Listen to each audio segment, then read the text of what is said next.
So now the different types of neurotransmitters, so that they are named based on the type of the neurotransmitter that are released, okay?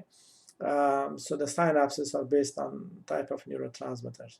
So this is called cholinergic synapses, and here is acetylcholine is released.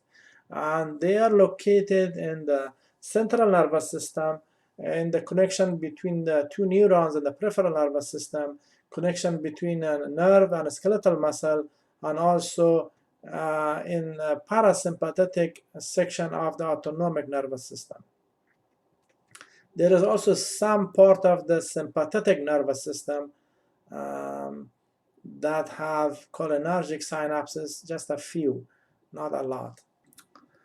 So the second type of the neurotransmitter, these are called norepinephrine. They are mainly in the adrenergic synapses. Adrenergic synapses are part of the autonomic nervous system and the sympathetic system.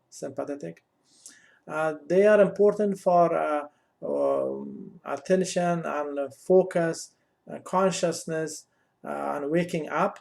They increase body temperature, and also they are important for regulation of the pituitary gland. So they are located in the sympathetic nervous system, but also in some other parts of the brain. Then is the dopamine. Dopamine is important for the subconscious regulation of the motor activity, and also is part of the reward system. So in Parkinson's disease, the level of dopamine is decreased, but in schizophrenia and cocaine use, dopamine level is increased. The fourth one is called glutamate, and that's important for memory and learning. And the other one is called aspartate, and that is important for movement of the skeletal muscle. So any voluntary movement that you do, conscious activity that you do, the neurotransmitter are released in the cortex of brain. That's aspartate. Serotonin is another neurotransmitter, and that's important for sleep-wake cycle. The normal level is important for emotions, and if the level of serotonin is decreased, the person cannot go to sleep properly and go enter anxiety and become depressed. Also, it reduces the body temperature. If the level of serotonin is increased, the person may get hallucination, and some of the illicit drugs like LSD increase level of serotonin. Histamine, there's two types of histamine. One is the central one, and the other one is the peripheral one. So they have different functions, but in general, it will increase vasodilation. So that is important during sexual activity. Also, if there is any kind of inflammation or trauma, they can be released locally, and that will cause pain. They will cause release of the pituitary gland hormones, and also important for blood pressure, which will cause vasodilation, which will reduce blood pressure.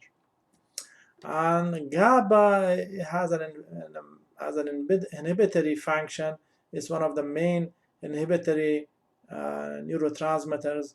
Another one can be dopamine. Dopamine can be excitatory or inhibitory, but GABA is the only inhibitory one, and that can be used to reduce anxiety. So some medications contain GABA that will cause reduction of the stress and anxiety. There is also neuromodulators. So neuromodulator can be in a different neurons that will affect another neuron. So they are a little bit different than the neurotransmitters because they have to be made. So they are not readily available like neurotransmitters in the vesicles. So when they are made, it will take time. So the release of that is a little bit slow, but once they are released, the effect is a lot longer than the neurotransmitters. They can affect the presynaptic or the postsynaptic membrane or both. And also they can be released alone or they can be released together with the neurotransmitters. So the main reason for the neuromodulator is to increase the effect of the neurotransmitters, but the effect is a lot longer. So the main neuromodulators these are neuropeptides that are affecting pain. So opioids are reducing the pain. There are 4 different classes of opioids: endorphin, enkephalin, endomorphin, and dynorphin.